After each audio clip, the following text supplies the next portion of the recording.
great time for us. Minister Hussen is working hard on the mandate he's given.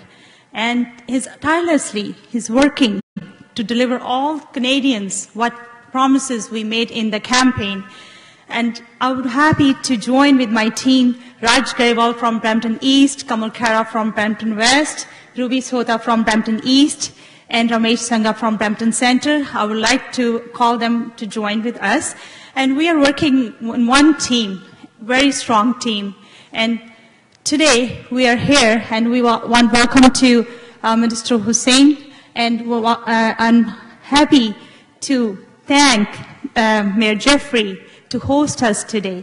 She's working very hard and then always there for us when we need it. And I'm just calling my colleagues to come here. And I want to invite Minister Hussen, and let's give him big applaud and warm welcome.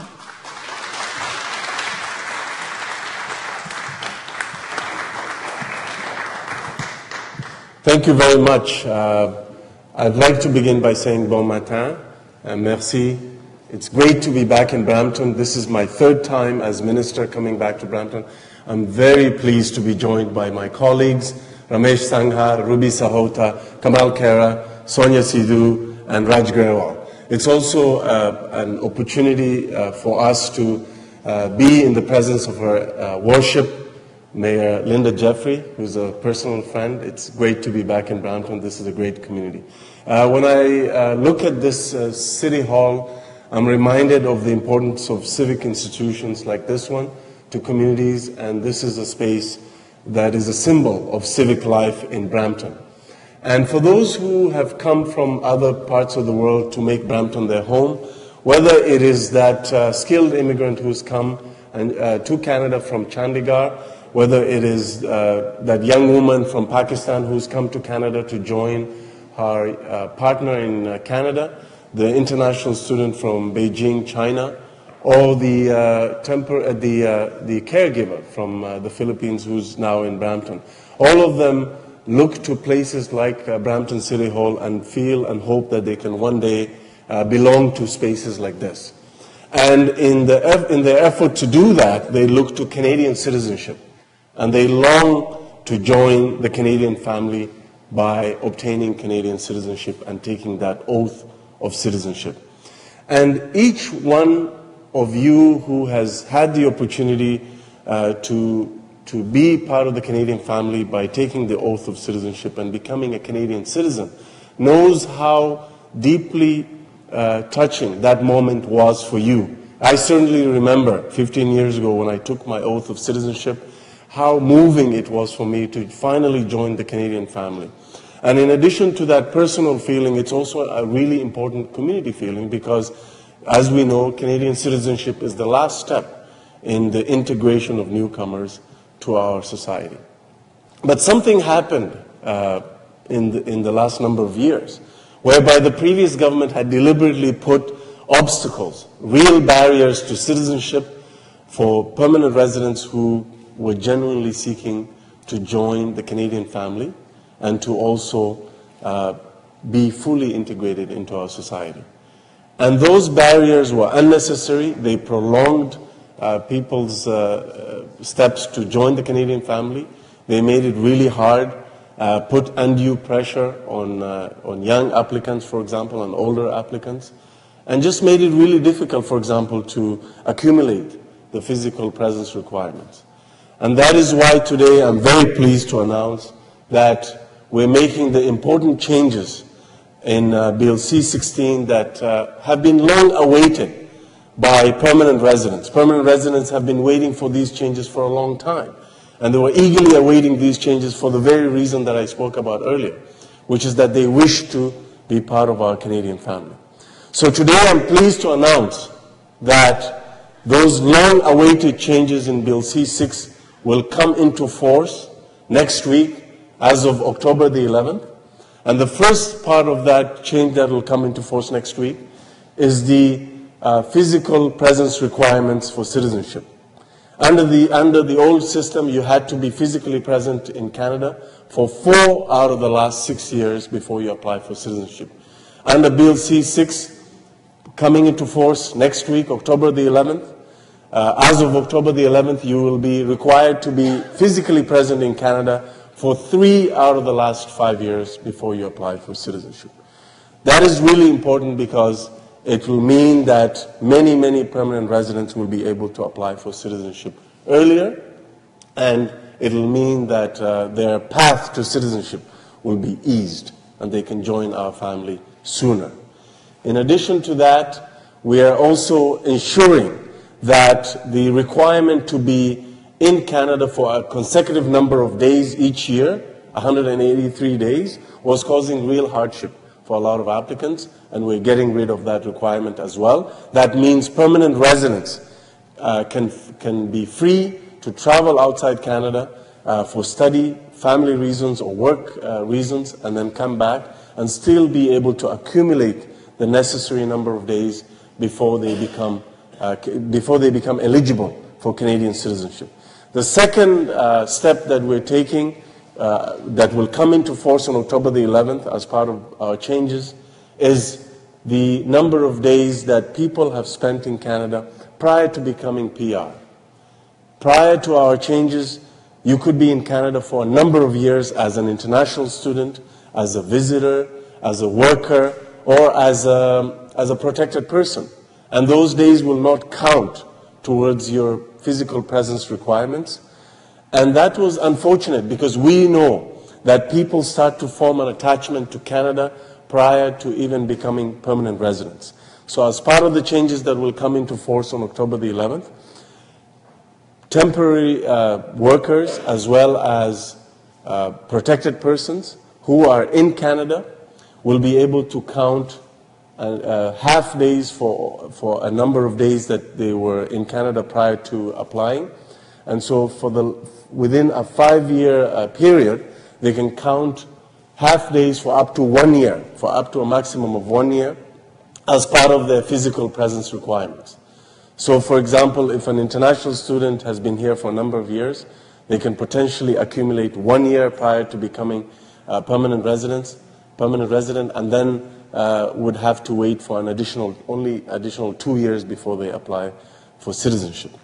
The next step that we're also making sure that comes into force on October the 11th is the age range for language and knowledge requirements for citizenship. This is a particularly important point that we heard from the community. Children under 18 years of age faced undue pressure to take the citizenship test. And this was a problem because in addition to studying for the citizenship test, they had to also study for their regular school exams. We didn't feel that this was a reasonable requirement to place on these young potential Canadians.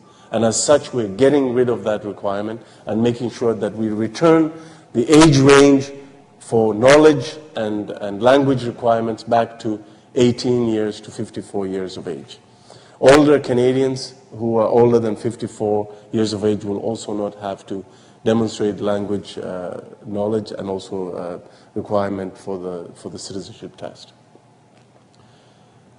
Finally, you have to file Canadian income taxes for the last 3 years out of the last 5 years, which matches the new physical presence requirements. This is to put that requirement in line with the new physical presence requirements that's coming into force on October the 11th.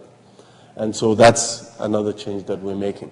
So ladies and gentlemen, the whole point of these changes is to make sure that the unnecessary barriers and obstacles that were put in place on the path to citizenship for permanent residents is removed.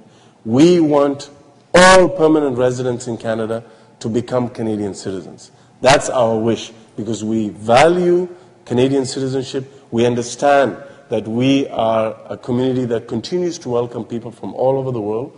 We understand the importance and the positive role that immigrants play in our economy, in our society, and in our cultural life. And as such, we want all permanent residents to eventually join the Canadian family. And we have a responsibility to ease their path to Canadian citizenship. Canadian citizenship is not only meaningful to those individuals. It's also important to us as a government because we realize that obtaining citizenship is the last but most crucial step in integration. And as a country that's committed to the settlement and integration of newcomers successfully so that they can restart their lives and make contributions to our society, we have to ensure that we ease the path to citizenship for permanent residents. And that is why with these changes, with the ease of the physical presence requirements, for example, and the flexibility that we are introducing to those requirements means that permanent residents will be able to apply for citizenship sooner, but they'll also be able to have the flexibility to do so, because some of those barriers were making it virtually impossible to accumulate that time. And I know for a fact that a lot of permanent residents have been eagerly waiting for these changes. That is why I'm very proud to join my colleagues today to deliver on a key campaign commitment, because Bill C-6 was central to our campaign plank, which is about integrating newcomers, making sure that we ease the path to citizenship and remove those unnecessary barriers that were put in place by the previous government. Thank you very much. Merci beaucoup.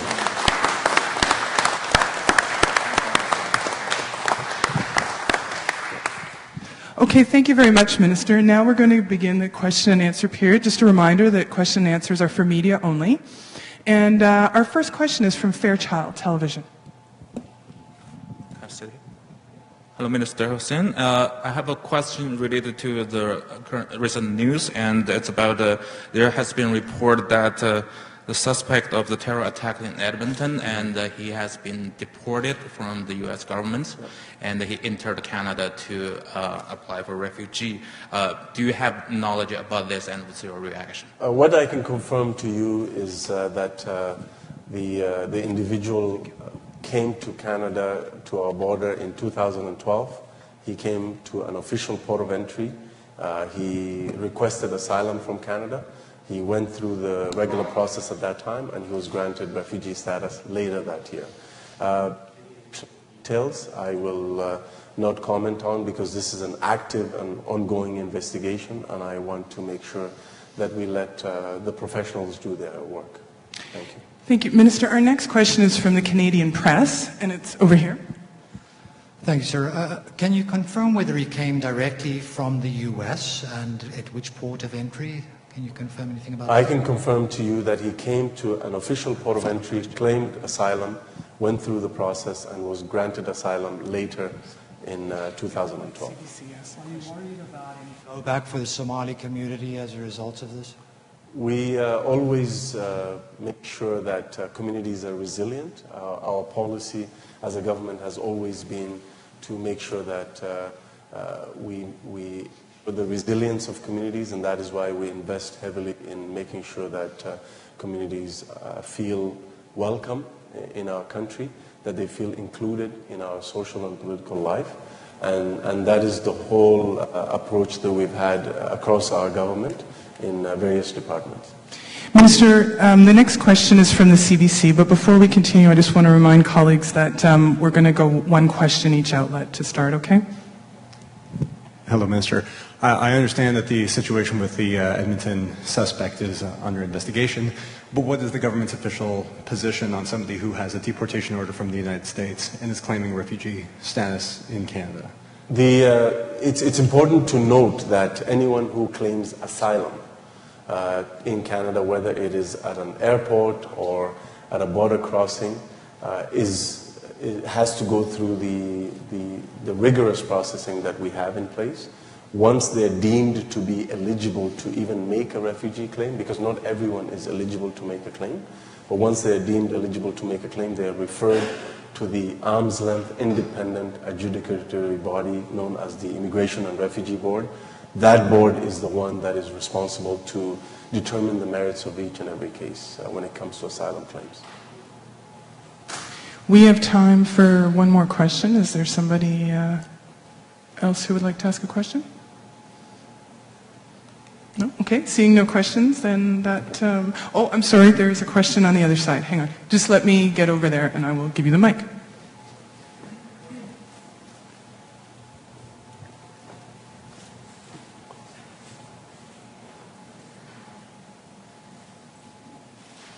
Thank you. Thank you for your patience. Can you say the name of your outlet, please? Good morning, honorable members, Mr. Minister. My name is Ziad Malawi. I'm the president of the Jordanian Canadian Society. And as you know, Jordan has been hosting millions of refugees from neighboring countries. And as a result, it created a lot of hardship on Jordan.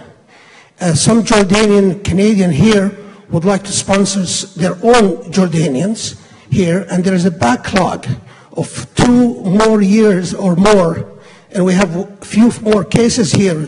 I'm sure it happens with other people, but is the minister intending with the new process to hire more people to expedite the backlog cases of the sponsorship who are coming here to work legally and produce to this country and pay taxes, not burden on the taxpayers or the government, rather on the sponsorship?